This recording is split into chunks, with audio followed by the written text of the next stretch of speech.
So, usually, when I tackle Ken Ham, I'm going after his religious fundamentalism alone, or I'm going after the harm that comes from one of his views. It's very rare that I get to tackle Ken Ham in a way that is purely political. And by purely political, I mean it begins that way, and then it just kind of devolves.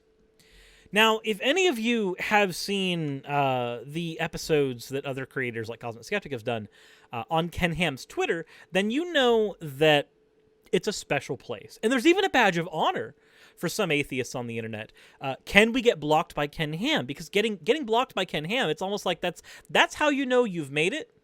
If Ken Ham has taken the time out of his day to put a block on you, because he doesn't use block bots, I think because he doesn't know how. But he definitely blocks people manually, and when he does, it is a huge thing. So let's go ahead and take a look at Ken Ham himself over on Twitter and see what I'm talking about today. So I'm going to do my best to do a Ken Ham voice for this. I don't know... Were you there? So... Biden wants unity. Does he want unity based on the absolute authority of the Word of God? Does he want unity acknowledging marriage as one man and one woman, abortion as murder, and that God made only two genders, male and female? No. To all of these. And can there ever be unity in this? Well, there can be unity in this. If you accept the scientific consensus on things like abortion, which is that it's not a scientific conversation, it's a fucking philosophical one, a realm that you're bad at, mind you. You're absolutely shit at science and philosophy. If you could understand things like the fact that marriage does not need to be just between a man and a woman. Marriage is a social construct that we created ourselves, and insofar as we created it, we can also determine who it goes for, and there's really no good argument for it to only pertain to men and women, so that one doesn't work. And then when you go to the two genders thing, I love how he says male and female, when usually when you use the words male and female, you're talking about sex, but when you use the words men and women, you're talking about gender. I like that little, like, I don't want to say it's a fuck up, because I don't think he cares. I think he would have to care a little bit first for that to have been a mistake on his part. Even when you talk about sex is a bimodal thing. Gender is a bimodal thing.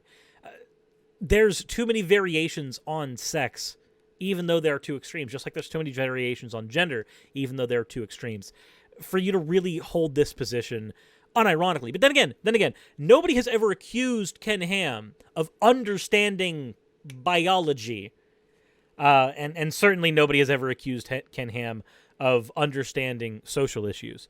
So I don't think in either one of these cases Ken is doing anything really, like, exceptional. But let's continue here. Can there ever be unity in this world? No.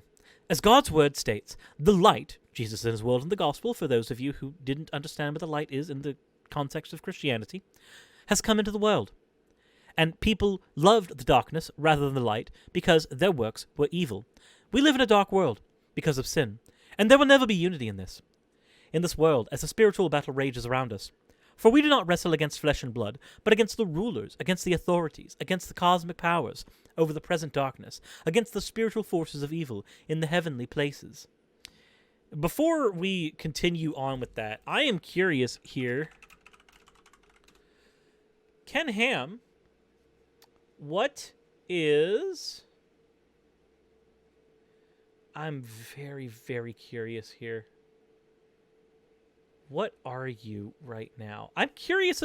It's hard to nail down what Ken Ham's net worth is. The Ark Encounter alone is a $120 or a $102 million item. I want to find his net worth because the argument that I want to make is that Ken Ham is part of the principalities and powers. Because I want to do the Marxy thing real quick, where I view this through a lens of class conflict, where it's not just that I'm against Ken Ham because he's a religious fundamentalist and a bigot, but I can also be against him because class conflict. Let's see here. Let's see. Oh, that's funny. So there's a YouTube net worth calculator. There's a YouTube net worth calculator. Whereas instead of calculating anybody's net worth based on the assets that they own and the salary they might have, it does it just based on the YouTube channel alone. And I'm gonna be honest, this isn't what I was expecting to find, but it is fucking hilarious. Now I recognize that this is not his actual net worth. This is just based off of his YouTube channel alone. I'm curious what it says about mine. What is the net worth for me? 22,000 net? Interesting. Hey, I've made $11 so far today. Imagine making $11 a day and then it's saying that I have a $22,000 net worth based on my YouTube channel. I don't trust the analytics here. I don't. But in general, just based off of the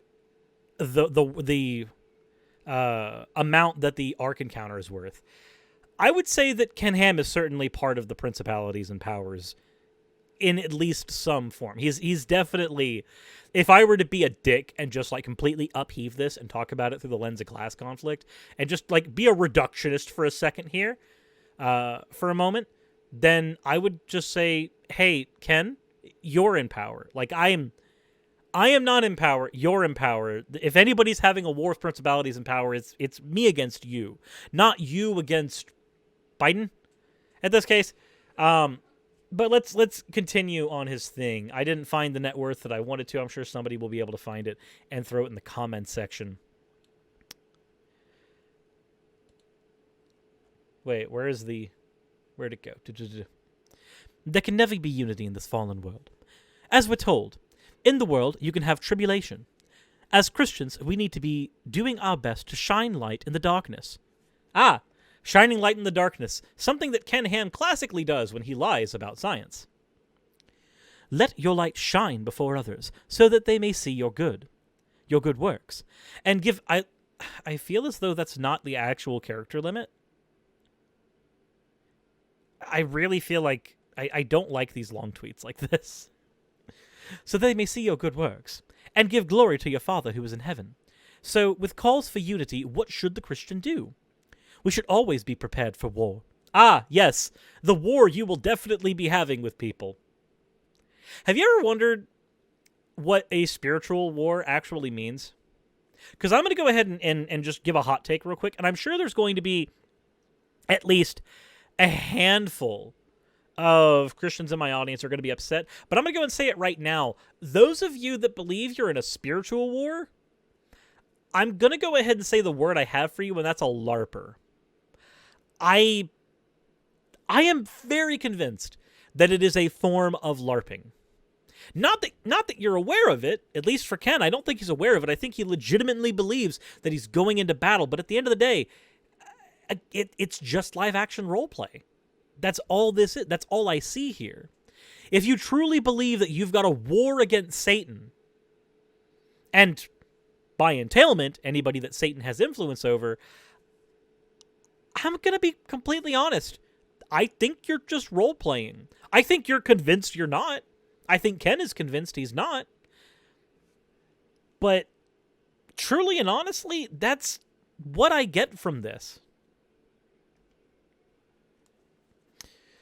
So, with calls for unity, what should the Christian do? We should always be prepared for war. Finally, be strong in the Lord and in the strength of his might.